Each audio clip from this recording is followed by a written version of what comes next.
கன்னியாகுமரி டிஸ்ட்ரிக்ட்ல இருந்து வெளிவரக்கூடிய ஏராளமான கேள்விகள், குற்றச்சாட்டுகள். முக்கியமாக நீங்க பார்த்தீர்கள்னா கனிமவள கொள்ளை இந்த பகுதியின் மைய குற்றச்சாட்டாக இருக்கிறது, கான்ட்ரோவர்சியாக இருக்கிறது.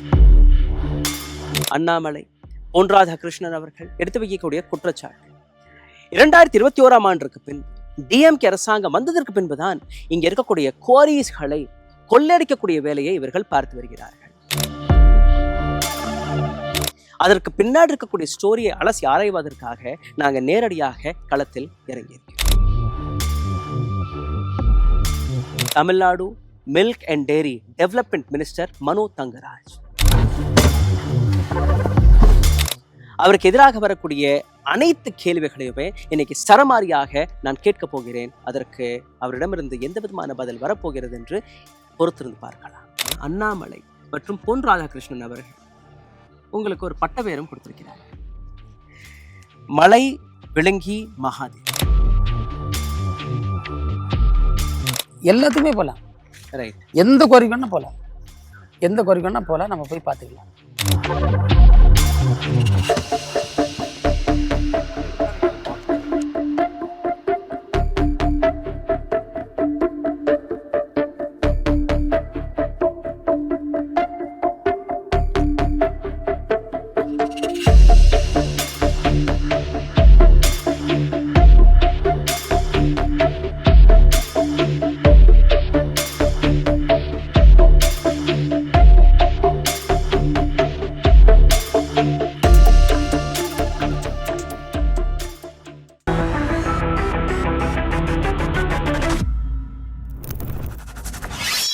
வணக்கம். தமிழ்நாட்டில் வரக்கூடிய தேர்தல், இதை சார்ந்து வரக்கூடிய பல்வேறு கேள்விகள், பல்வேறு சர்ச்சைகள், பல்வேறு திருப்பங்களை பற்றின ஒரு மிக முக்கியமான தொகுப்பை த ரூஸ்டர் நியூஸ் தொடங்கி இருக்கிறது. இதில் முதல் முறையாக நீங்க பல்வேறு சர்ச்சைகளை, அதற்கான பதில்களை பார்க்க போறீர்கள். என் கையில் இருக்கக்கூடிய இந்த காகிதங்களை பாருங்கள். கன்னியாகுமரி டிஸ்ட்ரிக்ட்ல இருந்து வெளிவரக்கூடிய ஏராளமான கேள்விகள், குற்றச்சாட்டுகள். முக்கியமாக நீங்க பார்த்தீர்கள்னா கனிமவள கொள்ளை இந்த பகுதியின் மைய குற்றச்சாட்டாக இருக்கிறது, கான்ட்ரோவர்சியாக இருக்கிறது. இதை சம்மந்தப்பட்டு ஏராளமான கான்ட்ரோவர்சிஸ்களை துவங்கி இருக்கிறார்களா, அல்ல இதற்கு பின்னாடி இருக்க ஸ்டோரி வேறையா? அண்ணாமலை, பொன் ராதாகிருஷ்ணன் அவர்கள் எடுத்து வைக்கக்கூடிய குற்றச்சாட்டு 2021ஆம் ஆண்டுக்கு பின்பு டிஎம்கே அரசாங்கம் வந்ததற்கு பின்புதான் இங்க இருக்கக்கூடிய குவாரிஸ்களை கொள்ளையடிக்கக்கூடிய வேலையை இவர்கள் பார்த்து வருகிறார்கள். ஆயிரக்கணக்கான லாரிகளை வைத்து இங்க கொள்ளையடிக்கப்படுகிறது. அதை சார்ந்து ஏராளமான வீடியோஸ்கள், கேள்விகள், இன்டர்வியூஸ்கள், அதற்கு பின்னாடி இருக்கக்கூடிய ஸ்டோரியை அலசி ஆராய்வதற்காக நாங்கள் நேரடியாக களத்தில் இறங்கியிருக்கிறோம். இதை சார்ந்து மிகப்பெரிய அளவில் போராடினாரா, அல்ல அந்த போராட்டத்தின் பேரில் அவர் கொள்ளையடித்தாரா என்கிற அந்த கேள்வி, அதை இன்னைக்கு மிக முக்கியமாக நாம் கேட்க போகிறோம். தமிழ்நாட்டை சார்ந்த ஒரு அமைச்சர், Tamil Nadu milk and dairy development minister Mano Thangaraj, அவருக்கு எதிராக வரக்கூடிய அனைத்து கேள்விகளையுமே இன்னைக்கு சரமாரியாக நான் கேட்க போகிறேன். அதற்கு அவரிடமிருந்து எந்த விதமான பதில் வரப்போகிறது என்று பொறுத்திருந்து பார்க்கலாம். வாருங்கள், அவரை அழைத்து அனைத்து கேள்விகளுமே கேட்கலாம். வணக்கம் சார். வணக்கம். கனிமவள கொள்ளை என்கிற பேர்ல மிகப்பெரிய அளவில் உங்களுக்கு எதிராக கான்ட்ரோவர்சிஸ்கள் தொடங்கியிருக்குது. அதை பற்றி கொஞ்சம் ஆழமாக இன்னைக்கு பேச போகிறேன். செகண்ட்லி, அ டே வித் மனோங்கிற இந்த தொகுப்பு, ஒரு நாள் முழுவதும் உங்களுடைய தொகுதியில் நீங்கள் என்னெல்லாம் செஞ்சுருக்கீங்க, உங்கள் மேலே இருக்கக்கூடிய குற்றச்சாட்டுகள் என்ன, அண்ட் தொடக்கத்திலேயே நான் உங்களுக்கு கொஞ்சம் ஒரு எச்சரிக்கை, பிகாஸ் எங்களோட கேள்விகள் மிகவும் ஆழமாக வரப்போகிறது.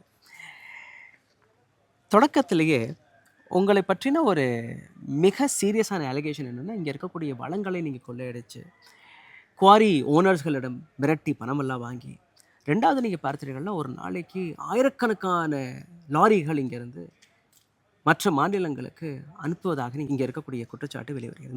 மிக முக்கியமாக நீங்கள் பார்த்தீங்கன்னா அண்ணாமலை மற்றும் பொன் ராதாகிருஷ்ணன் அவர்கள் உங்களுக்கு ஒரு பட்ட பேரும் கொடுத்திருக்கிறார்கள், மலை விளங்கி மகாதேவ். எப்படி நீங்க பாக்குறீங்க, எந்த அளவுல உங்களுக்கு எதிராக இந்த கான்ட்ரோவர்சி இருந்தா இந்த மாதிரி பேரெல்லாம் வைப்பாங்க? அந்த மலை விலங்குகள்ட்ட இருந்து இந்த மாவட்டத்துடைய கனிம வளங்களையும் நாங்கள் பாதுகாத்திருக்கோம். ஓகே. ஒரு உதாரணம் பார்த்தீங்கன்னா, இந்த ஃபோட்டோஸ் வந்து 2018 ஜூலைல நம்ம வந்து கேப்சர் பண்ணது. இந்த பாருங்க எவ்வளவு டேமேஜஸ் வந்து 2018ல ஏடிஎம்கேவோட அரசாங்கம், ஏடிஎம்கே கவர்மெண்ட், பிஜேபி பொன்னார் காலகட்டம் அது. இந்த பாருங்க இதெல்லாம் வந்து மலைகளை எப்படி அவங்க எடுத்திருக்காங்க. ம். இப்ப நம்ம போவோம் ம். இந்த இடங்கள்லாம் அதுக்கப்புறம் நாங்க அடிக்க விட்டுருக்கோமா. ம். அதான் வந்து 43 குவாரிகள் அவங்க இருந்ததா ம். நம்ம 38 குவாரிகள் வந்து இன்னைக்கு க்ளோஸ் பண்ணியிருக்கோம். க்ளோஸ் பண்ணியிருக்கோம். ஓகே. அதே மாதிரி அவங்க எல்லாவற்றையும் அடித்து நம்முடைய மோடியினுடைய நண்பர் ம். அதானுடைய விழிஞர் துறைமுகத்துக்கு கடத்தலான்னு முடிவு பண்ணி தான் திட்டமிட்டு பல குவாரிகளுக்கு அனுமதி கொடுத்து வச்சிருந்தாங்க. ம். அதை தடுத்து நிறுத்தி இந்த மலை முழுங்கிகளிடமிருந்து இந்த மாவட்டத்தை நாங்கள் காப்பாற்றி இருக்கின்றோம். அதற்கான எல்லா ஆதாரங்களும் ஒவ்வொன்றும் எங்கள்கிட்ட இருக்கு. ஓகே. நீங்க இப்படி சொல்றீங்க. அவங்களோட அலிகேஷன் என்னன்னா, இதற்கு முன்னாடி நீங்க பாருங்க இந்த அளவுல லாரி எல்லாம் போனதை பார்த்ததே இல்ல. இப்ப பாருங்க ஒரு நாளைக்கு 1000 கணக்கான லாரிகள் இங்க இருந்து போயிட்டு இருக்கு.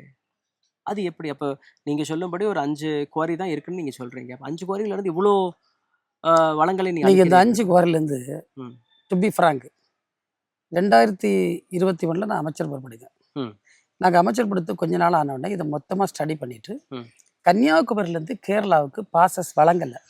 ஓகே. கன்னியாகுமரியிலேருந்து எந்த பாஸும் கேரளா பாஸ் கொடுக்கல. ம். ஆனால் இது எப்படி போகுதுன்னா யார் வேணும்னாலும் குமாரபுரம் ம். விலக்கு அதாவது கன்னியாகுமரிக்கு திருநெல்வேலிக்கு பார்டர், ம். அதே போல் ஆரலாய்மொழி, ம். அதே போல் 5 கிராமம், ம். அதே போல் காணிமடம், இந்த பார்டர் ஏரியா அவ்வளோ நாங்கள் செக் போஸ்ட் போட்டிருக்கோம். ம். அங்கே போய் இவங்க நின்று பார்த்தா தெரியும் இந்த வண்டிகள் ம். கன்னியாகுமரி மாவட்டத்திலேருந்து வருதா திருநெல்வேலியிலேருந்து வருதா. ம். முழுக்க முழுக்க இது திருநெல்வேலியிலேருந்து வந்து கன்னியாகுமரி வழியாக பாஸ் பண்ணி போகக்கூடிய ம். லாரிகள் தான். இந்த கொள்ளை வந்து திருநெல்வேலியில் நடக்குதா? இப்போ இது வந்து நான் என்ன சொல்றேன்னா திருநெல்வேலியிலேருந்து வருது. ம். கொள்ளை என்பது எனக்கு உடன்பாடு இல்லை. நான் ஏன் உடன்பாடு இல்லைன்னு சொல்லலைன்னா நீங்கள் பார்த்தீங்கன்னா முன்னால் வந்து ஏடிஎம்கே பீரியடில் அல்லது பிஜேபி பொன்னார் மத்திய அமைச்சராக இருந்தபோது எங்கேயுமே செக் போஸ்ட் கிடையாது. ம். அப்போ ஃப்ரீ ஃப்ளோ ம். அப்படி எடுத்துகிட்டு அப்படி போயிடுவான். ம். இப்போ நம்ம தான் முதல் முறையாக தலைமைச் செயலாளர் மூலமாக கூட்டம் போட்டு பல துறை அஃபிஷியல்ஸை பேசி அவங்களெல்லாம் வச்சு டைரக்ஷன்ஸ் கொடுத்து இந்த பார்டர் செக் போஸ்ட் அவ்வளோ நம்ம போட்டோம். மொத்தம் வந்து இன்னைக்கு நம்ம டிஸ்ட்ரிக்டில் ம். 25 செக் போஸ்ட் இருக்குது. அதில் மெயின் செக் போஸ்ட் எல்லாமே சிசிடிவி மானிட்டர்டு. ம்.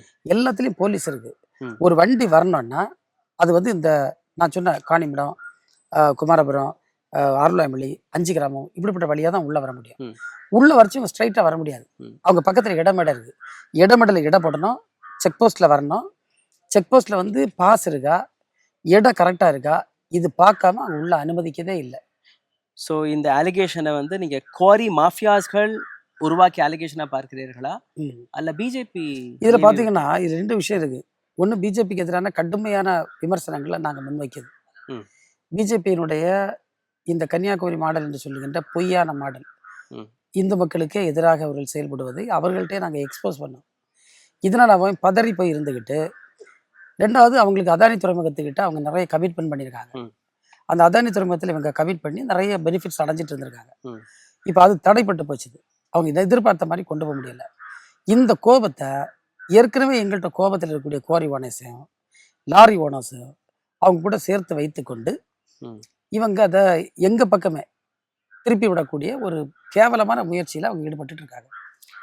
இதே இடத்துல நான் கேள்விப்பட்ட இன்னொரு விஷயம், அடானி ஒஃபிஷியல்ஸ்கள் ம். உங்களை வந்து சந்தித்ததாகவும் அந்த டீல் தவறாக மாறியதாகவும் ஒரு சர்ச்சை வெளிவருது. அது எப்படி நீங்க பாக்குறீங்க? உண்மையில அவங்க வந்தாங்க? நீங்கள் வந்து பல முறை ம். அதானியுடைய மேனேஜர், எனக்கு ஒரு பேர் மறந்துட்டுது, ம்.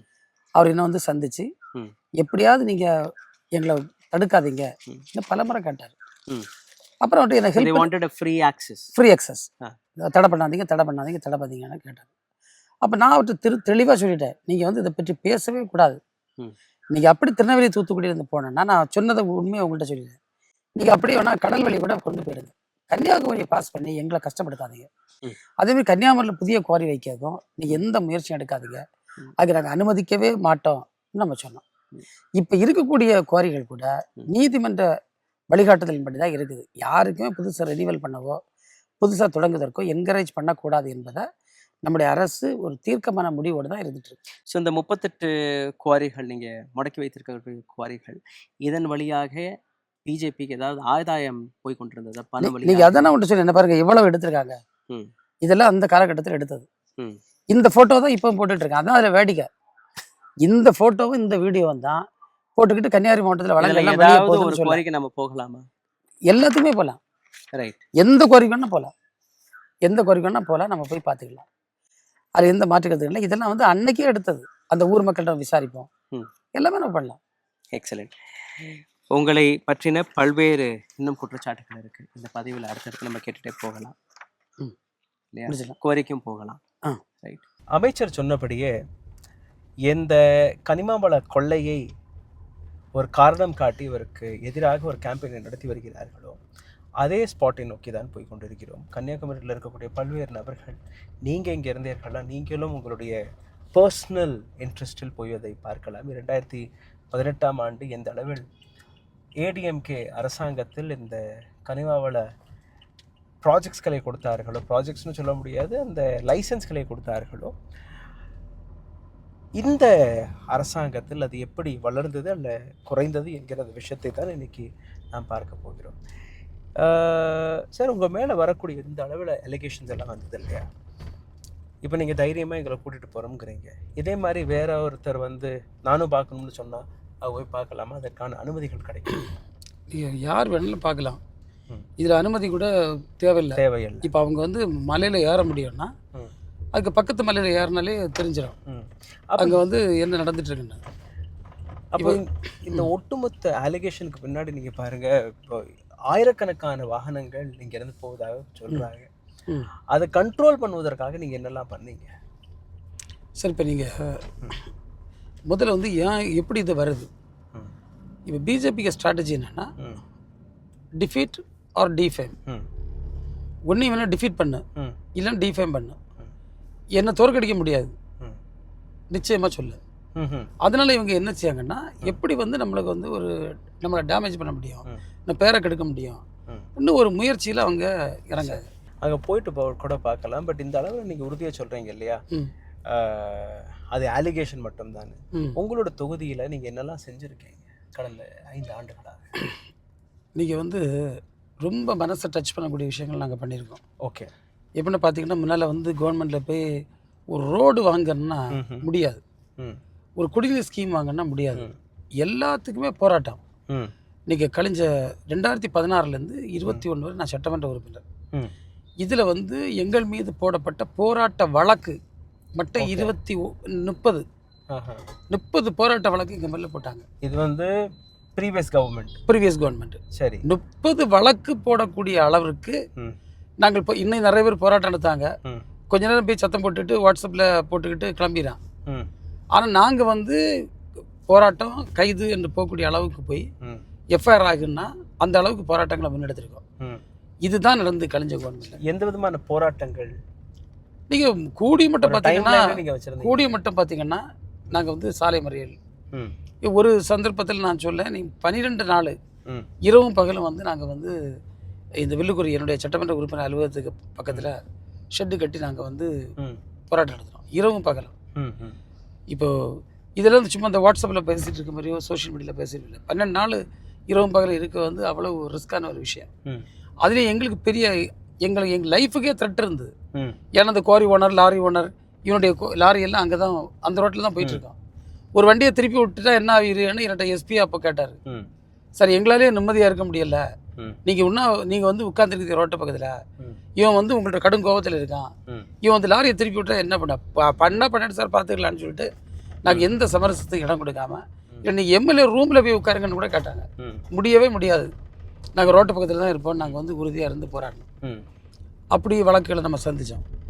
இப்போ நீங்கள் பார்த்தீங்கன்னா அதனுடைய விளைவு தான் அன்னையிலேருந்து என்னது, நம்ம அதுக்கப்புறம் இப்போ ரெனிவல் கொடுக்கல, புதுசு நம்ம அட்டன் பண்ண விடலை, இப்போ நம்ம தடுத்துட்டு இருந்தோம். எனவே தான் எண்ணிக்கையை நம்மளால் குறைக்க முடிஞ்சுது. இந்த தடுத்து நிறுத்ததுனால அரசாங்கம் என்ன விதமான லாபங்கள்? இப்போ இந்த வருஷம் நான் சொல்ல, உண்மையில சொல்ல, கன்னியாகுமரி மாவட்டத்திற்கு கனிம வளங்களின் மூலமாக கிடைக்க வேண்டிய தொகையில் 48 கோடி அவங்களுக்கு கிடைக்காம போச்சு. ஓகே. இது குவாரி ஓனர்ஸ்களுக்கு கிடைக்காம போச்சு? இல்லை, கவர்மெண்ட் கிடைக்காம. ஏன்னா வந்து இது குவாரி பண்ணால் கிடைக்கும், ஆனால் மக்கள் எதிர்ப்பு, அதில் வருவாயை பற்றி இங்கே கவலைப்படாதீங்க, அதை விட்டுருங்கன்னு நான் கவர்மெண்ட்டில் சொல்லி தான் அந்த வருவாய் இழப்பை பற்றி கூட நம்முடைய மாண்பு முதல்வர்கள் கவலைப்படாமல் அந்த கவர்மெண்ட் நஷ்டம். ஸோ கவர்மெண்ட்டுடைய நஷ்டத்தையும் பார்க்காம கவர்மெண்ட் இந்த அளவில் உங்களோட பேச்சை கேட்டு இத்தனை குவாரிஸ்களை நிறுத்தியிருக்காங்க. அது ஒரு பக்கம். இப்போது நீங்கள் மில்க் அண்ட் டெய்ரி மினிஸ்டராக இருக்கீங்க. நம்ம பேசிகிட்டு இருக்கும்போது அண்ணாமலையோடைய ஒரு ரொம்ப இன்ட்ரெஸ்டிங்கான ஒரு ஸ்டோரி சொன்னீங்க ஃப்ளைட்டில் வரும்போது. அது கொஞ்சம் இன்னும் ஆழமாக சொன்னீங்கன்னா கொஞ்சம் நல்லா இருக்கும். What happened exactly? இல்லை, ஆக்சுவலாக வந்து ஒரு ட்ரிப்பு நீங்கள் பார்த்தீங்கன்னா நாங்கள் வந்து ஒரு பால் இன்ட்ரடியூஸ் பண்ணோம். ஓகே. அதுக்கு பேர் டிலைட் மில்க். ஓகே. அது இன்ட்ரடியூஸ் பண்ண நோக்கம் என்னென்னா, நீங்கள் நிறைய மில்க் வந்து பார்த்தீங்கன்னா அவங்க ரீகான்ஸ்டிடியூட்டட் அப்படின்னா, இப்போ நம்ம ஆவரேஜ் மில்க் பார்த்தீங்கன்னா ஒரு பசுவுக்கு வந்து நம்ம தமிழ்நாட்டு பசுவுக்கு 3.5, 4, 3 இந்த ரேஞ்சில் தான் ஃபேட் கண்டென்ட் இருக்கும். அப்போ நாங்கள் வந்து என்ன சொன்னோன்னா, நம்ம வந்து இதை ஒரு ஆவரேஜாக எடுத்தால் 3.5 எடுக்கலாம். 3.5 ஃபேட் போட்டு வேறு எந்த ரீகான்ஸ்டிடியூட் பண்ணாமல், அதாவது அடிஷ்னலாக ஃபேட்டோ இல்லைன்னா அடிஷ்னலாக பவுடர்ஸாக போடாமல் நம்ம மில்காக கொடுப்போம்னு சொல்லி தான் நாங்கள் இதை இன்ட்ரடியூஸ் பண்ணோம். உடனே இதை என்ன பண்ணிட்டானோன்னா, பிஜேபி எடுத்துக்கிட்டு 4 பால் ஃபேட் % இருந்ததா 3%, 3.5% ஆக்கி 1/2% கொள்ளடிச்சிட்டானுன்னு பண்ணானுவன். ஓகே. அப்போ நான் இது எப்போ ஒரு சந்தர்ப்பத்தில் பேசணும்னு பார்த்துட்டு இருந்தேன். அப்போ தான் அவரை பார்த்த நேரத்தில் வந்து நான் அவர்கிட்ட கேட்டேன், தம்பி நீங்கள் இப்படி வந்து பேசி நடந்தது இஷ்யூ ஃப்ளைட்டில் நான் கோயம்புத்தூர் ஃப்ளைட்டில் அவரை மீட் பண்ண வேண்டிய சூழல், பக்கத்து சீட்டு. அவனோட அன்பை தான் கேட்டேன், தம்பி இது நீங்கள் வந்து தெரிஞ்சு பேசுனீங்களா தெரியாமல் பேசுனீங்களா? இப்படி வந்து 3.5 வந்து நாங்கள் ஃபிக்ஸ் பண்ணது கொழுப்பை எடுக்கணும்னா குறைக்கணும்னு இல்லை, கொழுப்பை ஆட் பண்ணாமல் பசுவில் என்ன கிடைக்குதோ அதே மாதிரி ஒரு வேரியண்ட் கொடுப்போன்னு தான் நாங்கள் இந்த 3.5 வேரியண்ட்டை கொடுத்தோம் என்ன சொன்னேன். சொன்னோன்னே அவர் வந்து அப்படியா இது ஒரு அப்போ நான் எனக்கு ஏதோ மிஸ்இன்ஃபர்மேஷன் கிடச்சிட்டு நான் அதை பேசிட்டேன் மாதிரி மாட்டிக்கிட்டாரு, பதில் கொடுக்க முடியல சொன்னார். ஓகே. அது ஃபேக்ட் தம்பி. இப்போ நான் வந்து ஏன் இவ்வளோ துணிச்சலாக பேசுறேன்னா, என்னோட ஃபேக்ட் இருக்கு. அதனால நான் இப்போ கோரி விஷயத்தை நான் எங்கேயும் பேச முடியும். என்ன ஃபேக்ட் நான் ஏற்கனவே உங்கள்கிட்ட சொல்லியிருந்தேன். நீங்கள் வந்து இவ்வளவு ரெகுலேஷன்ஸ் யார் பண்ணது? ஒரு டிஸ்ட்ரிக்டுக்குள்ள 25 செக் போஸ்ட் இருக்கக்கூடிய ஒரு டிஸ்ட்ரிக்டை இந்தியாவில் நீங்கள் எனக்கு ஒரு டிஸ்ட்ரிக்டாக காட்டுங்க. ஸோ இந்த செக் போஸ்ட் வந்ததுனால எந்த விதமான லாபங்கள் கிடைச்சது சார்? பிகாஸ் செக் போஸ்ட் ஒரு விதத்தில் அவங்களுடைய ஃப்ரீ ஃப்ளோவை நிறுத்துதா இல்லை இது குவாரி தானே? இது குவாரி, இது மூடின குவாரியில் ஒன்று தான். இதுவும் மூடினது குவாரி. ஆமாம். ஸோ இதுவும் ஒரு மூடின குவாரியில் ஒரு மூடின குவாரி தான். இதில் பெருசாக நீங்கள் வந்ததுக்கு அப்புறம் மூடினீங்களா? இது வந்து நான் எம்எல்ஏவுக்கு முன்னாலே. ஓகே. நீங்கள் போராட்டம் பண்ணி அப்போ மூடின குவாரிஸில் இது ஒன்று. இது எங்களுடைய ஆரம்ப கட்ட போராட்டத்தில் உள்ள குவாரி ஒன்று.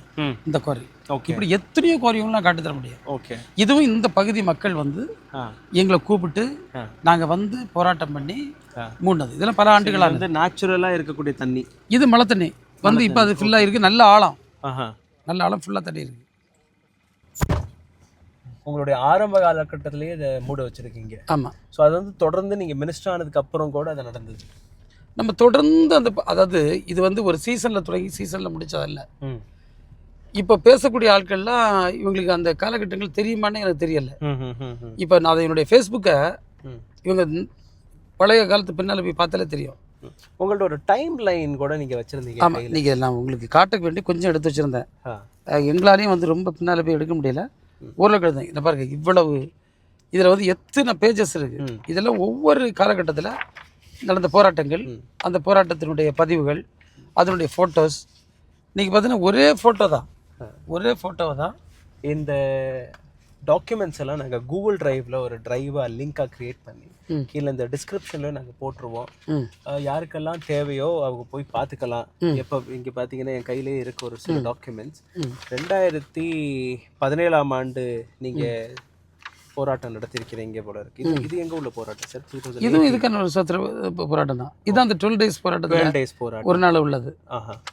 அது எல்லா கட்சியினுடைய தலைவர்களும் வந்து சரி எனக்கு வாழ்த்து தெரிவித்தாங்க. நீங்கள் நம்ம பணம் வாங்கன்னா இதெல்லாம் அடிக்க சொல்லிட்டு பணத்தை வாங்கிட்டுல இருப்போம். ரைட்.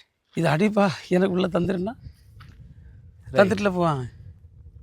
பட் பேரம் பேசுகிறதுக்கு உங்கள்கிட்ட வர்றாங்க. என் பக்கத்துலேயே இப்போ ஒருத்தனை வரமாட்டான். அவனுக்கு என்னை பார்த்தாலே என்னது இவன் வந்து எந்த விஷயத்தையும் ஒத்துட மாட்டான்னு உள்ளதில்லை. நீங்கள் வந்து தம்பி நம்ம நெகோஷியபிள் ஆள், நான் காம்ப்ரமைசிங். இதை நான் எல்லாத்தையும் சொல்லுவேன். நீங்களே பார்க்கலாம். சுற்றி மழை எத்தனை ஒரு 2 வருஷம் இருக்குமா? இது ஒரு 3-4 வருஷம் 5-6 வருஷம் அடிச்சிருப்பானு. இல்ல எத்தனை வருஷம் ஆயிடுச்சு இது ஸ்டாப் இது ஆகி? இப்போ ஸ்டாப் ஆகி ஒரு 2 இயர்ஸ் இருக்கும். 2 வருஷமா தடுத்து நிறுத்தப்பட்டது. ம். இதை விட்டிருந்தா இந்த 2 வருஷத்துல எவ்வளவு அடிச்சிருப்பாங்க? ஒரு மேஜர் போர்ஷன் இந்த இதெல்லாம் எடுத்திருப்பாங்க. இது ஃபுல்லா போயிருக்கும். ஆமாம், அது ரொம்ப டீப்பாக சாயிலுக்குள்ளே போய் எடுப்பாங்க. ஓ, ஸோ வெட்ட வெட்ட வெட்ட அப்படியே கீழே இறங்கி போகும். கீழே கிளப்பிட்டே இருக்கும், ரொம்ப ஆழத்துக்கு போகும். ஆஹா. ஆ. இதில் ஒரு ஒரு ஒரு ஒரு 500 அடி 1000 அடி இருக்கும். இதுக்குள்ள 1000 500 இருக்கலாம், 1000 அடி இருக்கலாம். இருக்கும். ஸோ அதை வெட்டி வெட்டி வெட்டி. இது எல்லாமே அந்த ப்ரீவியஸ் கவர்மெண்ட்ஸில் செய்த வேலை. ஆஹா. நம்ம அவன் எவ்வளவு எவ்வளவு காம்ப்ரமைசஸ் அவன் ட்ரை பண்ண பிறகும். இந்த மாதிரி எத்தனை குவாரிஸ் நீங்க மூடி இருப்பீங்க சார்? இதுதான் தம்பி, நீங்கள் வந்து இப்படி நீங்கள் ஒரு காலகட்டத்தில் கன்னியாகுமரி மாவட்டத்தில் நியர்லி 53 இடத்துக்கிட்ட பெர்மிஷன் கொடுத்துருந்தானு. ஆ. இன்னைக்கு வந்து நம்ம அதை எவ்வளோ ரெஸ்ட்ரிக்ட் பண்ணியிருக்கோன்னு பாருங்கள். ஆஹா. நீ எல்லா கோரி போய் பார்த்தாலும் ஆ. இதே மாதிரி தான் இருக்கும், இப்படி தான் இருந்திருக்கோம். ஆஹா. நம்ம தான் இறங்கி முதல்ல இந்த கோரிகளுக்கு எதிரான இந்த போராட்டத்தை, மிஷன் அது என்ன கிரஷிங் சென்டர்? அதெல்லாம் க்ரஷரு கிரஷருக்கு பர்மிஷன் இருக்கு. ஆ. பட் இப்போ நடிக்கல. நாங்க வந்து ரோட்ல வண்டி விட மாட்டோம். ஆ. ஆனால் அவன் என்ன பண்ணிட்டான்னா இப்ப ஆ. தன் சொந்த செலவுல வந்து அந்த பெட்ரோல் பம்ப் கீழே இறக்குற ஏலா இருக்குல்லண்ணே, ம் அங்க வர இடம் வாங்கிட்டான், ம் ஓன் பட்டா. ஆ. நம்ம ரோட்ல வந்தா நம்ம பிரச்சனை பண்ணுவோம், பிரைவேட் ரோடுக்குள்ள போகும். திரும்ப அந்த முயற்சி எடுத்துட்டு இருக்கோம். இப்போ தம்பி, ஆ. இன் ஷார்ட், ம். இப்போ இந்த முன்னெடுப்பு வந்து முதல்ல நம்ம மாவட்டத்தில் எடுத்தது நம்ம தான். ம். தொடர்ந்து நானும் நம்முடைய டீமும் எடுத்துட்டு இருக்கு. ம். இதில் போராட்டங்கள், மாவட்ட ஆட்சித்தலைவரை சந்திக்குது, ம். மாவட்ட அளவில் உள்ள எஸ்பி போன்றவர்களை சந்திக்குது, சீஃப் செக்ரட்டரி சந்திக்குது. இப்போ நான் அமைச்சரான பிறகு ஆஃபீஸர்ஸுக்கு இன்ஸ்ட்ரக்ஷன்ஸ் கொடுக்குது, ம். செக் போஸ்ட் போட்டது, இப்படி என்னென்ன ரெகுலேஷன்ஸ் உண்டோ இது அத்தனையுமே எங்களுடைய முன்னெடுப்பில் தொடங்கினதான். ஸோ இப்போ இத்தனை குவாரி ஓனர்ஸ்களுடைய வாழ்வாதாரம்னா அவங்க கொள்ளையடிக்கக்கூடிய விஷயம் தடுத்து நிறுத்தப்பட்டதுனால உங்களுக்கு எதிராக இந்த. அவன் நீங்களே கெஸ் பண்ணுங்க, அவன் நம்மளை எவ்வளவு கோபத்தில் இருப்பான். ம். நீங்கள் வந்து அவங்க அவ்வளவு நம்மகிட்ட கோபத்தில் தான் இருப்பாங்க. குவாரி ஓனர்ஸை விட பிஜேபிக்காரர் தானே கோவத்தில் இருக்காங்க. அது நீங்கள் நான் சொல்லக்கூடாது, நீங்கள் கேட்டால் தெரியும். அவங்க தான் பின்னணியே சார். நீங்கள் வந்து கன்னியாகுமரியுடைய நீடு கிடைச்சா அது ஒரு லிமிட்டட். ம். அவருக்கு பர்பஸே அதானிக்கு ப்ராஜெக்ட்ஸு கொண்டு போனோம். இங்கேருந்து அடிச்சு அடானிக்கு போகுது, கேரளா போகுது. கேரளா போகுது. ஆ. அதானிக்கு பல ப்ராஜெக்ட்ஸ் இருக்குது. ம். இந்த ப்ராஜெக்ட்ஸுக்கு நாங்கள் தரலான்னு உள்ள ஒரு கமிட்மெண்ட்டே இவனை கொடுத்துட்டான். ம். பொன்னார் போன்ற ஆளுக்கு கொடுத்துட்டாங்க. ம். இன்றைக்கி அதனால தான் வந்து பொன்னார்லேருந்து அண்ணாமலை தொடங்கி எல்லாருமே இதில் வந்து ஜம்பிங்கில் நிற்கிது. ம். இவர் யாராவது ஒரு ஆள் வந்து இதை பார்த்தாங்களா? ம். இவங்க யாராவது இது பார்த்துட்டு பேசுனாங்களா? இப்போ சீமான் பேசுறாருன்னா பார்த்தாருங்க வந்து ம். தெரியுமா, இதுக்கு வரலாறு கேட்டாரா? ம். இந்த ஊர் மக்கள்கிட்ட வந்து இது யார் தடுத்தது, யார் நிறுத்தினது, நீங்கள் யார்கிட்ட போய் மனு கொடுத்தீங்க? அப்போ அவன் என்ன சொல்லுவான்? மனோதங்கராஜ் தான் நாங்கள் கூட்டிகிட்டு போனோம், மனோதங்கராஜ் தான் வந்தார், மனோதங்கராஜ் தான் நீதிமன்றத்துக்கு வந்தார், மனோதங்கராஜ் தான் எங்களை கூட்டிகிட்டு எல்லாத்துக்குமே போனார் உள்ள முன்னெடுப்பு சொல்லலாம். ம். நீங்கள் இது ஒன்றுமே தெரியாமல் சும்மா வாட்ஸ்அப்பில் படம் எடுத்து போட்டுக்கிட்டு போராட்டம்னு சொல்லிட்டு ம். நாங்கள் பெரிய ஃபைட்டர்ஸ் வாரியர்ஸ்னு உங்களுக்கு பேரை கொடுத்துட்டு ஸோ இருந்தோம். மொத்தம் 43 குவாரியில் இப்போ 5 குவாரி தான் இன்னைக்கு வந்து 5 குவாரி தான் எங்கிட்ட இருக்கு, 43ல் 38 மூடி இருக்கு. மூடி இருக்கு. அந்த 1000 லாரி வரக்கூடிய அந்த பாதையும் போய் பார்க்கணும். பார்க்கலாம், Because, கண்டிப்பாக பார்ப்போம். நீங்கள் நான் செக் போஸ்ட் ஒன்று காட்டி தரேன், எப்படி சிசிடிவி மானிட்டரிங் நடக்குது, ம். அதே போல் வந்து எப்படி வந்து போலீஸ் இருந்து அந்த வெரிஃபை பண்ணிக்கிட்டு தான் உள்ளே அனுப்புவோம். ம். நீங்கள் வந்து எல்லாமே கரெக்டாக இருந்தால் நாங்கள் தடுக்கக்கூடிய ரைட்ஸ் நமக்கு இல்லை. ம். இதுக்கு வேண்டி தான் நீங்கள் வந்து எந்த கவர்மெண்ட்லையாவது ம். ஒரு கவர்மெண்ட் ஒரு 4 வருஷத்தில் ம். நீங்கள் வந்து பார்த்தீங்கன்னா எங்களுக்கு நாங்கள் பண்ணதை பேன் முடியாதுன்னு ம். நீதிமன்றம் சொல்லுது, மதுரை உயர் நீதிமன்றம். ம். உடனே தான் நாங்கள் இந்த தாட்டுக்கு வரோம். ம். அப்போ ஸோ எவ்வளோ ஃபர்ஸ்ட் வந்து அந்த லாரி வர்றதை நீங்கள் தடுத்துறீங்க தடுக்கும் as a state government. As state government. அப்போ சென்ட்ரல் ஜிஎஸ்டி ஆக்ட் படி, மைன்ஸ் அண்ட் மினரல்ஸ் ஆக்ட் படி, அதே மாதிரி இந்த வழக்கு மதுரை ஹைகோர்ட்டுக்கும் போச்சு இல்லையா? ஆமாம், Madurai high court. Okay. Madurai high court தான் இந்த டைரக்ஷனை நாங்கள் கொடுத்த ஆர்டரை பேன் பண்ணிச்சு, ஸ்டாப் பண்ணிச்சு, ஸ்டே பண்ணிச்சு. ஏன்? அவங்க என்ன சொன்னாங்க, சென்ட்ரல் ஆக்ட் படி நீங்கள் வந்து ரெஸ்ட்ரிக்ட் பண்ண முடியாது, ஸ்டேட் கனாட் ரெஸ்ட்ரிக்ட். ஸோ நீங்கள் வந்து ஒரு ப்ராப்பராக ஒரு குவாரி இயங்குது, அந்த குவாரிலேருந்து ப்ராப்பராக வரக்கூடியதை தடுப்பதற்கு உங்களுக்கு உரிமை இல்லைன்னு சொல்லுது. அப்போ நாங்கள் ப்ராப்பர் இல்லாததை தடுக்கக்கூடிய முயற்சிக்கு தான் போக முடியும். உடனே தான் இந்த ப்ராப்பர் இல்லாமல் வரதை தடுப்போம்னா அந்த டாக்குமெண்ட்டும் எங்கள் கையில் இருக்குது, அந்த கோர்ட் ஆர்டர் எங்களோட கையில் இருக்குது, அதை நான் உங்களுக்கு எடுத்து காட்டுறேன். But as a state government again நீங்கள் வந்து சுப்ரீம் கோர்ட்டுக்கு போயிருக்கலாம் இல்லையா? நீங்கள் வந்து எங்கே போனாலுமே இந்த கேஸில் நம்ம ஜெயிக்க முடியாது. ஏன் ஜெயிக்க முடியாதுன்னு நான் சொல்லேன்னா, நான் இதை லீகலாக ரொம்ப டிஸ்கஸ் பண்ணோம். இந்த பிஜேபி கவர்மெண்ட் வந்த பிறகு இந்த சென்ட்ரல் ஆக்ட், அதே போன்று central mines and minerals policy, இதெல்லாம் அமெண்ட் பண்ணிட்டாங்க.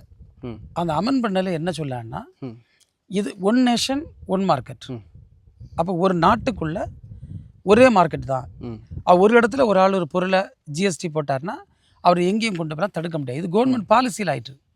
ரெண்டாவது பார்த்தீங்கன்னா, மைன்ஸ் அண்ட் மினரல் ஆக்டில் என்ன சொல்லணும்னா, அந்த மைன்ஸ் அண்ட் மினரல்ஸ் மேலே வரக்கூடிய வருமானத்தை பெருக்கணும், டெவலப்மெண்ட் த்ரூ மைன்ஸ் அண்ட் மினரல்ஸ்னு கொண்டு வரான். கொண்டு வந்துக்கிட்டு இதே மாதிரி பறவைகளை கொண்டு வரான்.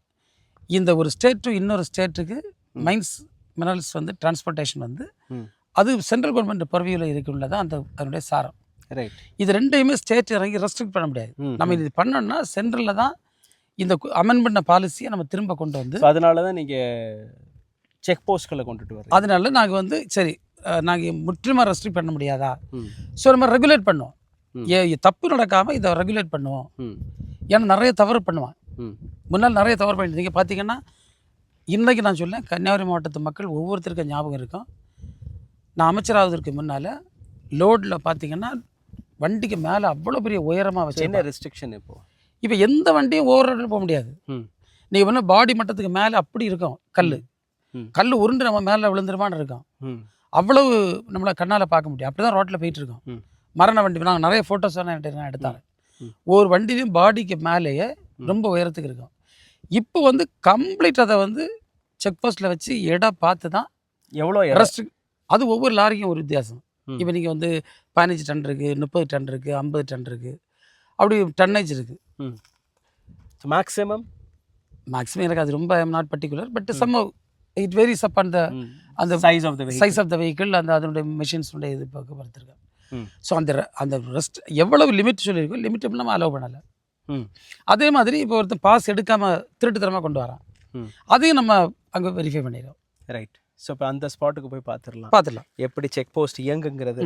பிகாஸ் இது ஒன்று தான் உங்களுக்கு காட்டியிருக்கேன். இந்த மாதிரி இதே மாதிரி நீங்கள் நம்ம பூட்டியிருக்கு எல்லாமே கொண்டு காட்ட முடியும். இந்த ஊரில் பார்த்தீங்கன்னா எங்களுக்கு இந்த தாராதட்டு இந்த பகுதி இதில் இந்த குவாரினால எங்கள் மக்களுக்கு டெய்லி வண்டி போய் ஆஸ்மா நிறைய இஷ்யூ இருக்குது. நான் தான் இந்த ஊர் தலைவர். ஸோ நீங்கள் தான் இந்த கோயில் போராட்டத்தெல்லாம் நீங்கள் கோயில் தான் எங்களுக்கு முக்கியம். அது தலைவர் நான் தான். அப்போ நான் தான் இந்த போராட்டத்தை முன்னெடுத்தேன். அப்போ நான் இவர்கிட்ட கன்சல்ட் பண்ணேன், மனோ தங்கராஜ்கிட்ட. அண்ணா இப்படி நிறைய பிரச்சனை இருக்குது, நீ இப்போ நிப்பாட்டு பிள்ளை, நீ ஸ்டார்ட் பண்ணுன்னு சொன்னார். அப்போது இந்த மக்கள் எல்லாம் எல்லா ஊர் மக்களையும் கூப்பிட்டு மிகப்பெரிய கூட்டம், ஒரு 1000 பேருக்கு மேலே அது கிரவுண்டில் கூப்பிட்டுட்டு அவர் வந்தார். இவரை கூப்பிட்டேன். இவர் வந்து ஒரு நல்ல ஒரு டாக் கொடுத்தாரு. அதாவது மக்கள் என்னென்னா நமக்கு என்ன பிரச்சனைன்னு சிலதில் இருப்பாங்க, ஆனால் கண்டிப்பாக இது நம்ம சமுதாயத்திற்கு நம்மளோட வாழ்வாதாரம் நம்ம ஃபியூச்சர் சந்ததிக்கு எவ்வளவு மோசமான விஷயம்னு அவர் எடுத்து சொன்ன உடனே எல்லாரும் களத்தில் இறங்காங்க. இதே வண்டி பிடிச்சி கலெக்டரேட். இப்போ இந்த பிஜேபி போடுறாங்க இல்லையா ஒரு சில கேள்விகள், இந்த மாதிரி கொள்ளையடிக்கப்படுது, அதை பார்த்து எப்படி எங்க நிப்பாட்டினதே அவர் சொல்றேன். நாங்க இதுல இவனுக்கு எங்க வந்தானுன்னு கேட்க நான். இதே தெரியுமா, இப்ப நாம் தமிழர் போராடுறாங்க, சமீபத்துல போராடுறாங்க.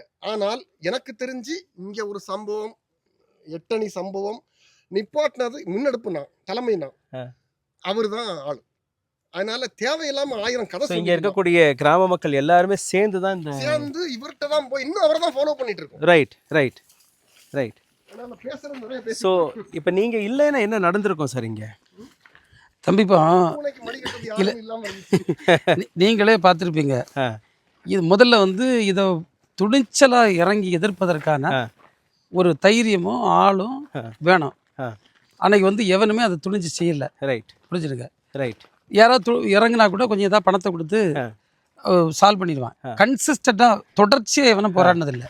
ரைட். அப்போ நாங்கள் தான் அந்த தொடர்ச்சியாக எல்லா கோரி பிரச்சனைக்கும் முன்னிருந்து போராடி அந்த விஷயங்களை முன்னெடுத்தோம். நீங்கள் பாருங்க, இதெல்லாம் இந்த மண் கல் எதுவுமே இருந்திருக்காது. இது ஒரு 100-150 ஏக்கர். இது எல்லாமே மண்ணோட மண்ணாக போயிருக்கும். அவ்வளோத்தையுமே எடுத்து காசாக்கியிருப்பாங்க. அப்போ அது இவ்வளோ தூரம் தடுக்கப்பட்டதுன்னா அது எங்களுடைய முன்னெடுப்பு. அதை யாருமே சேலஞ்ச் பண்ண முடியாது. ரைட். இப்போ இவங்க வந்து பேசுறதுல வந்து உண்மையிலே ஒரு பொய்யா கட்டமைச்சு பொய்யை பேசிகிட்டு இருக்காங்க. So they want the quarry business to start again.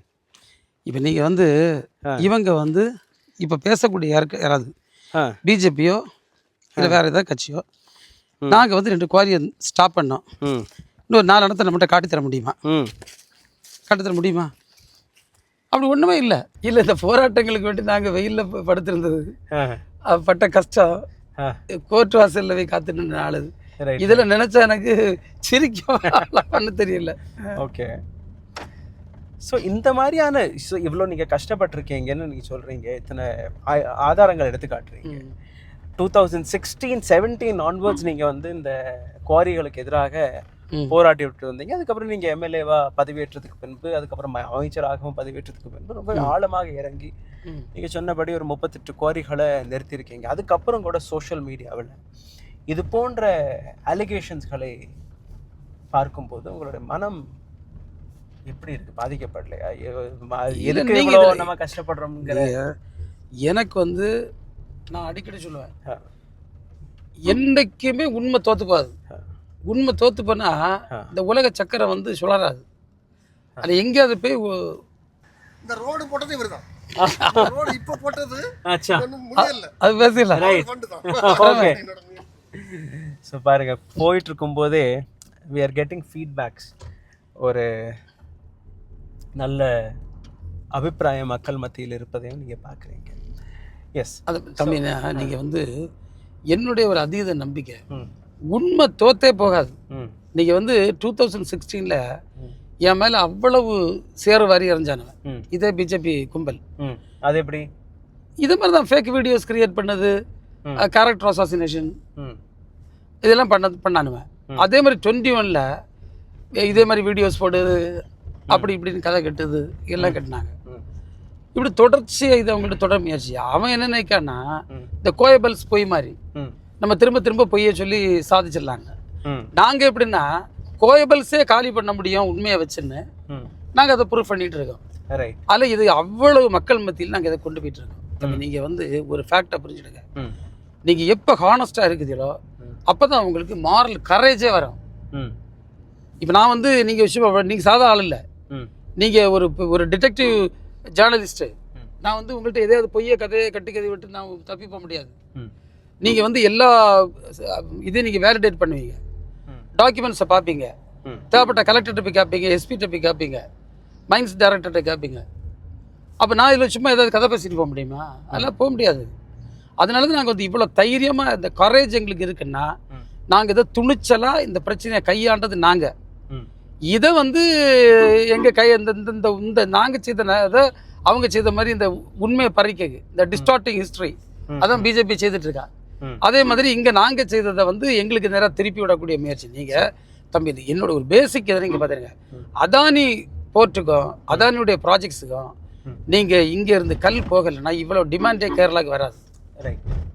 இந்த டிமாண்டே கிரியேட் ஆகிருக்குன்னு சொல்கிறீங்க நீங்கள்? ஆமாம், டிமாண்டு கிரியேட் ஆகிருக்கு. இவங்க வந்து அதானி டீம்கிட்ட இவங்க கமிட் பண்ணியிருக்காங்க, நாங்கள் உங்களுக்கு கன்னியாகுமரி மாவட்டத்திலேருந்து தரலான்னு. இப்போ அதை நம்ம கொடுக்க நம்ம விடலை. இதுதான் அவங்களுடைய கொந்தளிப்புக்கான ஒரு காரணம்னு நான் நினைக்கிறேன். இப்போது வரக்கூடிய தேர்தல் கன்னியாகுமரி டிஸ்ட்ரிக்டில் 5 சீட்டு வந்து பிஜேபிக்கு கொடுக்கப்பட்டிருக்கு. மற்றபடி சீமான் கட்சியிலிருந்தும் ஒரு சில நபர்கள் போட்டியிட போகிறார்கள். அதே போன்று விஜய் கட்சியிலிருந்தும் போட்டியிட போகிறார்கள். நீங்கள் இந்த 5 வருஷமாக உழைத்த விஷயங்கள், நீங்கள் அவர்களை சேலஞ்சராக பார்க்கிறீர்களா?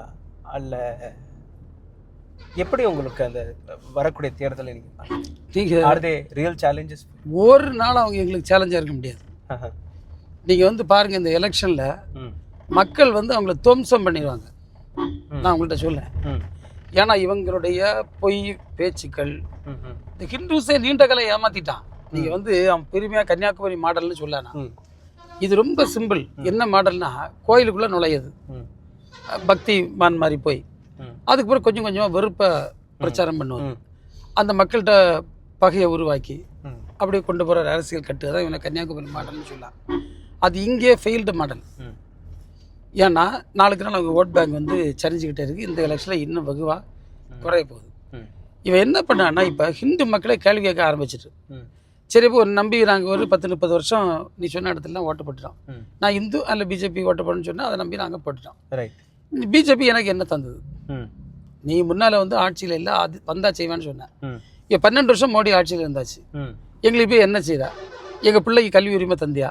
ம். இல்லை எங்களுக்கு பெண்களுக்கு வேலை வாய்ப்பு தந்தியா? ம். 100 நாள் வேலை வாய்ப்பு இருந்ததே காலி பண்ணிட்டேன். ம். அது போச்சு. பெட்ரோல் டீசல் விலை அன்னைக்கு கேஸ் சிலிண்டர் தூக்கிட்டு மாட்டு வண்டி வச்சு போராட்டம் நடத்த சொன்னேன். ம். இப்போ அவ்வளவு குறைஞ்ச விலைக்கு நீ வந்து க்ரூட் ஆயில் வாங்க, ம். ஆனால் பெட்ரோல் விலையை கொண்டு உச்சத்தில் வச்சுருக்க, உலகத்தில் எங்கேயுமே இல்லாத அளவுக்கு உயரத்தில் வச்சுருக்கீங்க. ம். இதனால் பெனிஃபிட் ஆகுது அதானி அம்பானின்னு ட்ரம்பே சொல்லார். ம். அப்போ எங்களுக்கு என்ன பிஜேபினால கிடச்சிது? ம். இதை வந்து ஒவ்வொரு ஹிந்து மக்களும் இன்னைக்கு சிந்திக்க தொடங்குது.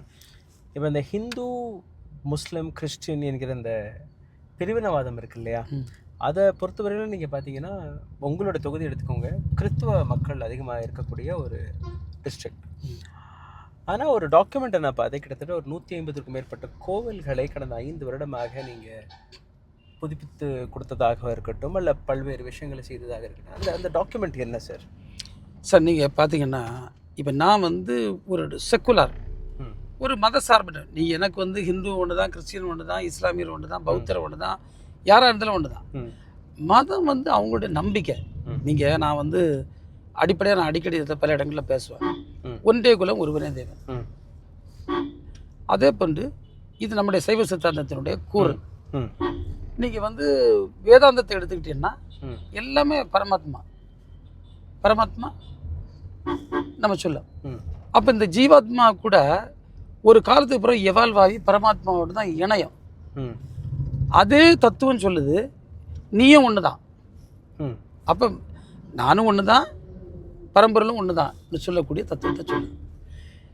இனி நீங்கள் வந்து கிறிஸ்டியானிட்டியை பார்த்தா ஏக இறைவன், இஸ்லாம் பார்த்தா ஏக இறைவன், ஏகன் பௌத்தத்தை பார்த்தா, சமணத்தை பார்த்தா அவங்கள என்னது பரமாத்மன். அப்போ பரமாத்மன் இல்லைன்னா ஏக இறைவன், இதுதானே கான்செப்ட். இதுக்குள்ளே போய் எதுக்கு சண்டை பிடிக்க போகிறோம்? என்னுடைய ஒரு கேள்வி, 33 கோடி தேவர்கள், 33 கோடி தேவர்கள், இந்த 33 கோடி தேவர்களுமே மாறி மாறி அடி வச்சு ஒரு தேவர் கூட செத்து போகல. எல்லா கடவுளும் அப்படியே இருக்குது, அது எண்ணிக்கை கூட்டிகிட்டே இருக்குது. வெட்டி செத்து போச்சுன்னா நம்ம கேள்வியே படலை. அதுக்கெல்லாம் இந்த கடவுளை பேர சொல்லி இங்கே எதுக்கிட்ட வெட்டி சாக போகிறீங்க நீங்கள் முட்டாப்பையில் உள்ளதான் என்னுடைய கேள்வி. அதில் நான் வந்து உண்மையாகவே ஆன்மீகத்தையும் மதம் சார்ந்த அரசியலையும் பிரித்து பார்க்கக்கூடியவன். ஆன்மீகம் நான் ஏற்றுக்கொள்ள, அது ஒவ்வொரு மனிதனுடைய நம்பிக்கை. எனக்கு நம்பிக்கை இருக்கா? நம்பிக்கை இருக்கு, அது அவருடைய நம்பிக்கை. ஆனால் மதம் என்பது இவங்க நிறுவனமாக கட்டமைச்சு எப்படி பார்த்து நம்ம மக்களை ஏமாத்திட்டு இருக்காங்க. நீங்கள் ஒரு சின்ன எக்ஸாம்பிள் சொல்லேன் சார். எனக்கு ரொம்ப நான் இதை பற்றி திங்க் பண்ணியிருக்கேன். நம்முடைய இந்திய நாட்டினுடைய குடியரசுத் தலைவர் யார்? முர்மு அவர்கள். முர்மு, திரௌபதி முர்மு. திரௌபதி முர்மு. அவங்க வந்து ஒரு என்ன கம்யூனிட்டி சார்ந்தவங்க? எஸ்டி, மிகவும் தாழ்த்தப்பட்ட ஒரு சமூகத்தை சார்ந்தவங்க. இப்போ இவங்க என்ன சொன்னாங்க? இது உனக்கு கர்மா, நீ வந்து படித்து வளர முடியாதுன்னு சொன்னாங்க. இப்போ இடஒதுக்கீடை பயன்படுத்தி அது படித்து அரசியல் இடஒதுக்கீடை பயன்படுத்தி எலெக்ஷன் போட்டி போட்டு அவங்களே உச்சபட்ச பொறுப்பில் அவங்க போயாச்சு. இப்போ இதெல்லாம் வந்து இன்னைக்குள்ள மாடர்ன் வேர்ல்டில் இதில் டிஸ்ப்ரூவ் ஆகிட்டு, கல்வியும் வாய்ப்புகளும் ஜனநாயகமும் அந்த எண்ணங்களை பிலீஃபை தகர்த்துட்டு. அப்போ இப்போ நம்ம வந்து ஒரு சமத்துவத்திற்கு நேரான பயணத்தில் இருந்துகிட்ருக்கோம். எல்லாருக்கும் உரிமையுள்ள ஜனநாயகத்திற்கு நேரான பயணத்தில் நம்ம இருந்துகிட்ருக்கோம். இதை நம்ம வலுப்படுத்தணுமே தவிர மீண்டும் மக்களை பிரிக்கக்கூடிய இந்த பிஜேபியினுடைய முயற்சிக்கு நம்ம போகிறது தவறு. இதை தான் நம்ம திரும்ப திரும்ப நாங்கள் எல்லாம் பேசிகிட்டு இருக்கோம். இதை பேசச்சமே தான் அவனுக்கு ரொம்ப கோவம் வருது எங்கள்கிட்ட. ரைட். ஜீரோ பிஜேபி என்கிற ஒரு ஹேஷ்டேக் இப்போ சமீபத்தில் ட்ரெண்ட் ஆகிட்டு இருக்கு. அந்த ஜீரோ பிஜேபிக்கான பேக்ரவுண்ட் என்ன? எதற்காக அந்த ஜீரோ பிஜேபி என்கிற வார்த்தையை நீங்கள் பயன்படுத்துகிறீங்க? நீங்கள் வந்து பிஜேபி வந்து எவ்வளோ ஆபத்தானது. இப்போ இந்த நாட்டில் வந்து பல தேர்தல்கள் நம்ம சந்திச்சுட்டு இருக்கோம். இந்த தேர்தலை மக்கள் நம்புது. ஆனால் இப்போ பாருங்கள், தேர்தல் மீதே மக்களுக்கு நம்பிக்கை போயிட்டு. ஏன்னா தேர்தலில் அவ்வளவு தவறுகள். இப்போ அதையும் தாண்டி எஸ்ஐஆர்னு ஒன்று கொண்டாடுறாங்க. இந்த எஸ்ஐஆரில் அவ்வளவு குளறுபடி, பல பிரச்சனைகள். இதுக்கு எல்லாத்துக்கும் ஒரு உள்நோக்கம் இருக்குது. சிஏஏ கொண்டு வந்தாங்க. இப்படி ஒவ்வொன்றும் பார்த்தீங்கன்னா இந்த குடிமக்களுக்கு எதிரான முன்னெடுப்புகள், குடிமக்களை இங்கே இருக்கக்கூடிய சிஸ்டம்ஸை சந்தேகப்படக்கூடிய ஒரு சூழல், நீதிமன்றங்கள் நீதிபதிகளை தேர்வு செய்யக்கூடிய முறைகள், அதே போன்ற பல்கலைக்கழகங்கள் தேர்வு வேந்தர்களை தெரிவு செய்த முறைகள், இப்படி ஒவ்வொரு மாநிலத்திற்கும் ஒரு கவர்னர், அந்த கவர்னர் அப்பாயின்மெண்ட் தொடங்கி அவங்க செய்யக்கூடிய இருதலை பட்சமான வேலை, இது எல்லாமே பார்த்து வந்து பிஜேபி வந்து மிகப்பெரிய அச்சுறுத்தல். இது இருந்தால் டெமோக்ரஸி ரொம்ப நாளைக்கு நீடிக்காது, மக்களாட்சி தத்துவம் பெயரும், திரும்ப வந்து இந்த ஒற்றை ஆட்சி முடியாட்சின்னு சொல்லக்கூடிய நிலைமைகள் வந்துடும்.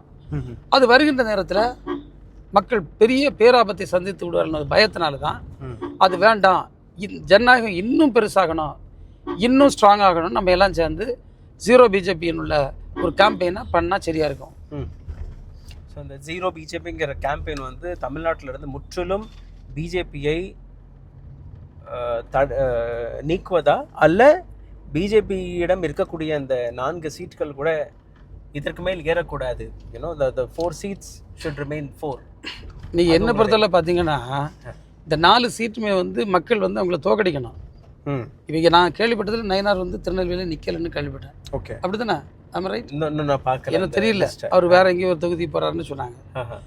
நீங்கள் வந்து இந்த எம்எல்ஏஸ் வந்து என்ன செயல்பட்டிருக்காங்க இது வந்து மக்கள் செக் பண்ணோம். எம்ஆர் காந்தி நாகர்கோவில் என்ன செயல்பட்டிருக்க முடியுது, அல்லது வானதி சீனிவாசன் அங்கே என்ன செய்திருக்காங்க. நீங்கள் வந்து எல்லாமே வெற்று பேச்சுகள் இருக்குது. இவங்களுடைய அசம்பிளி செயல்பாட்டை நான் பார்த்துட்டு வந்துருக்கேன். எதையுமே இல்லை, சென்ட்ரல் கவர்மெண்ட்டுக்கு முட்டு கொடுக்க வேலையை தவிர இவங்க இங்கே வந்து எந்த ஒரு பணியையும் முறையாக செய்ததாக நான் பார்க்கல.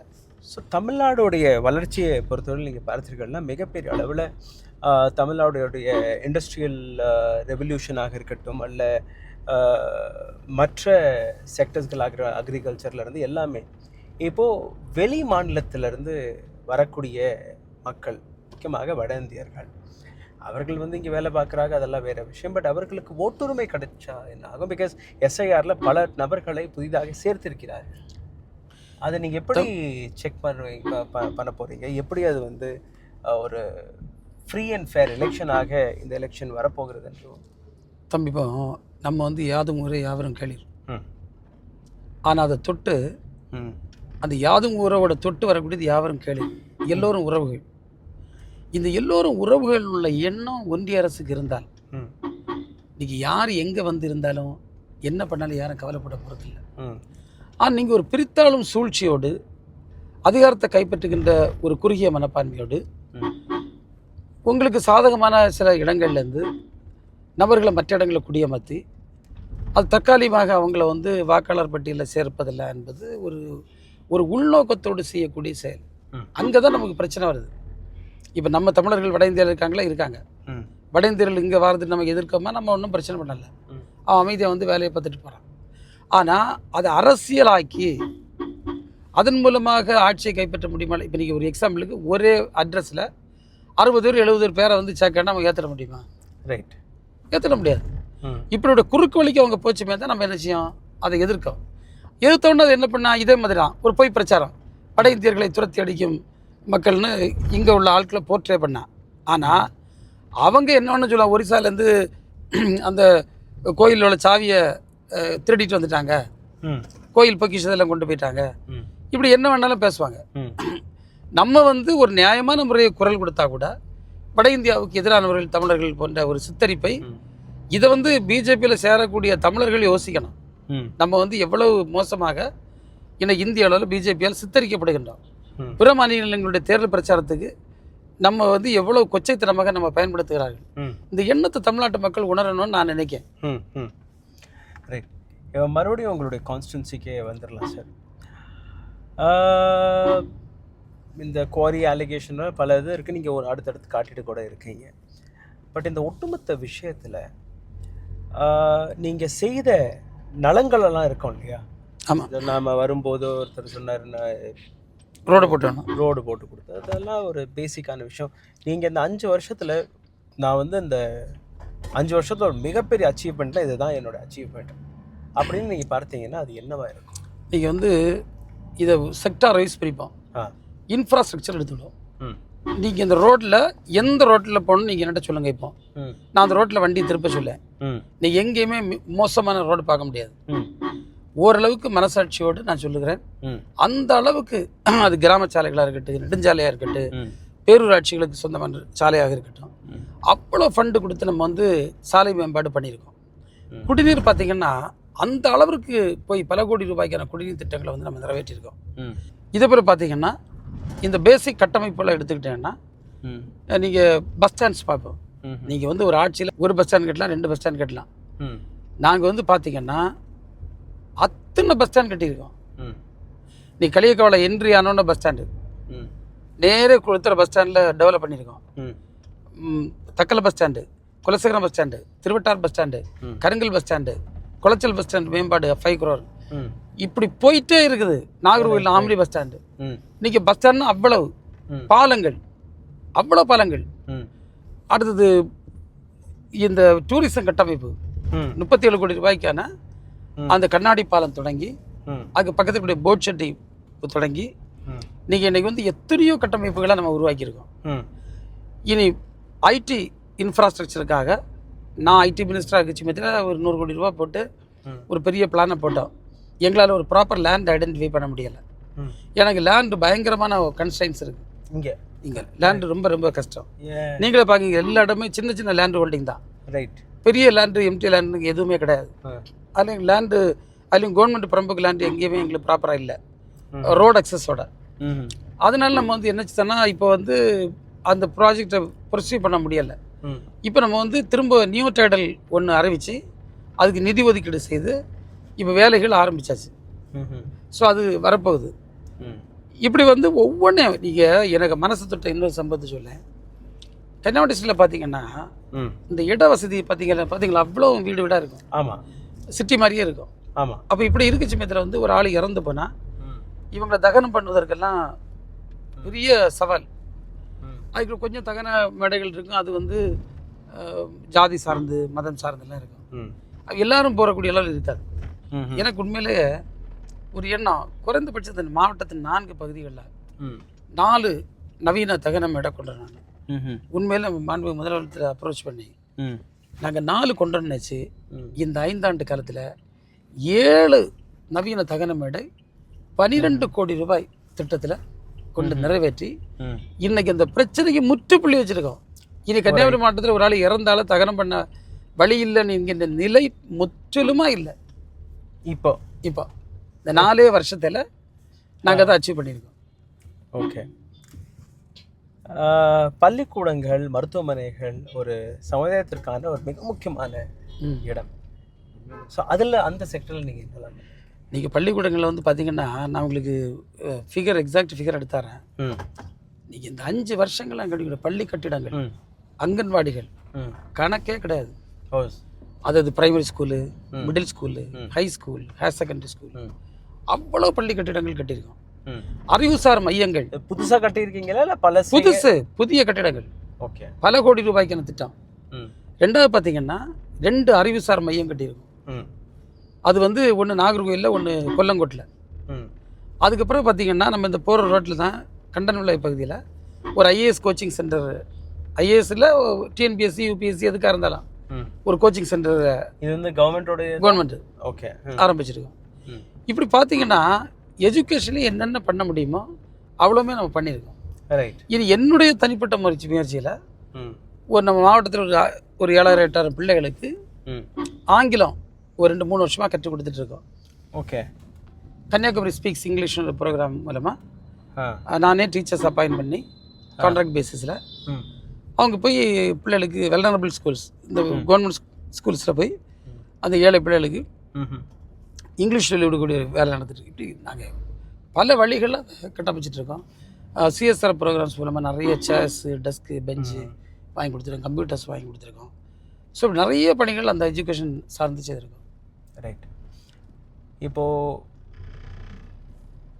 உங்களுடைய ஃப்யூச்சர் பிளான் டூரிசத்தை பற்றி எப்படி இருக்குது? இப்போ நீங்கள் வந்து டூரிசமில் இப்போ ஏதாச்சும் பண்ணியிருக்கீங்களா இந்த 5 வருஷத்தில்? அப்போ அதான் உங்கள்கிட்ட சொன்னேன், இந்த கன்னியாகுமரி கண்ணாடி பாலம், அதுக்கப்புறம் அந்த போட் ஜெட்டிய எக்ஸ்பான்ஷன் 10 crore, அதுக்கப்புறம் முட்டோன்னு ஒரு அழகான பீச் இருக்குது. அந்த பீச்சில் வந்து பேசிக் கம்யூனிட்டிஸ் ஒரு நல்ல ஒரு இன்ஃப்ரா எல்லாம் பண்ணியிருக்கோம். அதுக்கப்புறம் மாத்தூர் தொட்டி பாலம் என்னுடைய கான்ஸ்டுவன்சியில் அதில் பணிகள் நடந்துகிட்ருக்கு. இப்போ இந்த பேர்ட்ஸுக்கு வந்து ஒரு ஏவியரி வந்து ஒரு 2-3 கோடி ரூபாயில் அழகாக கொண்டு வரேன். Exotic birds. ரைட். அது வந்து வேலை நடந்துட்டு இருக்கு. ஒரு 80% வேலை முடிஞ்சிட்டு உடனே சீக்கிரம் திறந்துடலாம். அதுக்கப்புறம் நீங்கள் பார்த்தீங்கன்னா ஒரு டேமில் போட்டு சிட்டார் டேமில் அதுக்கு அங்கே வேலைகள் நடந்து முடிய ஸ்டேஜில் இருக்குது. இப்படி வந்து பல இடங்கள் நாங்கள் வந்து பண்ணியிருக்கோம். பட் நாங்கள் எங்களுடைய ஃப்யூச்சர் பிளான் வந்து அதை டைவர்சிஃபைடு சஸ்டைனபிள் டூரிசம்னு நான் சொல்லியிருக்கேன். அப்படின்னா நீங்கள் வந்து இங்கே வந்து பலதரப்பட்ட டூரிசத்துக்கு வாய்ப்பு இருக்குது. ட்ரீம் கன்னியாகுமரினா ஒரு ப்ராஜெக்ட் நீங்கள் ஆரம்பிக்கிறீங்க. இல்லை, it is my dream. Okay, for the district. Okay, அதில் தான் நான் இதெல்லாம் தெளிவாக நான் சொல்லியிருக்கேன். ஸோ நாங்கள் வந்து ஃப்யூச்சரில் வந்து இதை எப்படி டெவலப் பண்ணலான்றதை பற்றி ஒரு பெரிய கன்ஸ்ட்ரக்டிவ் பிளான் நாங்கள் வச்சுருக்கோம். நீங்கள் பார்த்தீங்கன்னா நம்ம ஊரில் இவ்வளோ மலை இருக்குது, ஆனால் ஒரு ட்ரெக்கிங் ஸ்பாட் இருக்கான்னா இல்லை. இப்போ நான் வந்து ஒரு அழகான ட்ரெக்கிங் ஸ்பாட்டு அந்த முல்லை பார்க்குன்னு சொல்லி, ஏன் முல்லை பார்க்குன்னு சொல்லலான்னா அது முல்லை நிலம். அந்த முல்லை நிலத்தை வந்து பாதுகாக்கணும். முல்லை நிலத்திற்கான மரங்கள், செடிகள், கொடிகள் எல்லா தாவரங்களும் அதில் வச்சுக்கிட்டு அதே நேரத்தில் மக்கள் வந்து ட்ரெக்கிங் போகிறோம். மேலே வர போய் அவங்களுடைய எவ்வளோ அவங்க உடல்நிலைக்கு எவ்வளோ முடியுமோ அதில் ஒரு 2-3 ஸ்டேஜஸ் வைக்கும். ஒவ்வொரு ஃபஸ்ட்டு ஸ்டேஜ்னால் ஃபஸ்ட் ஸ்டேஜ் முடிச்சுக்கலாம். கைடட் டூரிசம் மாதிரி டெவலப் பண்ணிட்டு இருக்கோம். சரி. Reconstitution technology again it will go through என்னது ஒரு ப்ராசஸ். ஓகே. ரீகான்ஸ்ட்ரக்ட் எகெயின் மில்காக வந்துடும். என்ன தம்பி, இதெல்லாம் எங்கள் போராட்டங்களுக்கு பிறந்த நிறுத்தினது தான். இன்னும் இது ஒரு குவாரி இப்படி வழிநடுவே இருக்கும். தம்பி இதெல்லாம் எவ்வளோ அற்புதமான மலைகள். நீங்கள் இங்கே கண்ணு கட்டின தூரத்துக்கு வயல் தான். இதெல்லாம் இப்போ தடுத்து நிறுத்தப்பட்ட குவாரிஸ். நீங்கள் பாருங்க, இப்படி இப்படி இப்படி குளம், ஆறு, வயல், தென்னை, இதுதான் கன்னியாகுமரி மாவட்டமே இருந்தது. இனி ஒன்றும் மிஞ்சாது. இங்கே அவ்வளோட கமர்ஷியலைஸ்டு பில்டிங் பாருங்க. இந்த குளத்துக்கு தண்ணி இனி யூஸே இல்லை. இங்கே பாருங்க, இவ்வளோ பெரிய குளத்துக்கு தண்ணி என்ன இல்லை. இந்த சம்மரில் இவ்வளோ தண்ணி நிற்கிது. ஏன்னா வயல்லாம் போயாச்சு. இப்போ பார்த்தீங்கன்னா லாரி நிற்கிது. இப்படி தான் திருநெல்வேலியிலேருந்து வரக்கூடிய, இதெல்லாம் திருநெல்வேலியிலேருந்து வரக்கூடிய லாரி தான். ஓகே. இது வந்து திருநெல்வேலி வரக்கூடிய லாரி இப்படி வந்து நின்றுட்டுது. இப்படியே போய் இது முடிஞ்சோன்னா இடமேடை இருக்குது.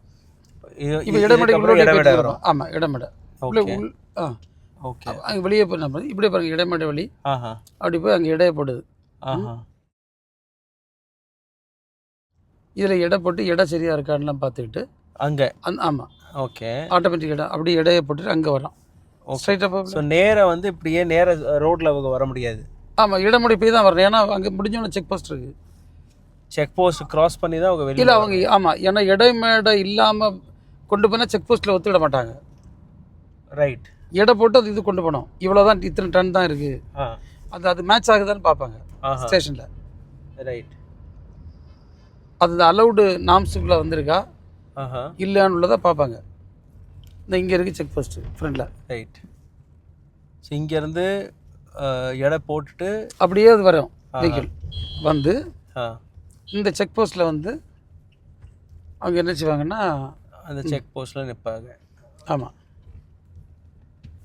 ரெடியா? ஸோ செக் போஸ்ட்டில் இங்கேருந்து எத்தனை மணிலேருந்து வண்டி போகாது? இப்போ நீங்கள் பார்த்தீங்கன்னா முதல்ல வந்து 24 hours போயிட்டு இருந்தது. இந்த செக் போஸ்ட்லாம் கிடையாது. இது வந்து ஏடிஎம்கே பீரியட் 24 hours எப்போ வேணா போகலாம். செக் போஸ்ட் கிடையாது. அது மாதிரி இந்த இடமேடை கிடையாது.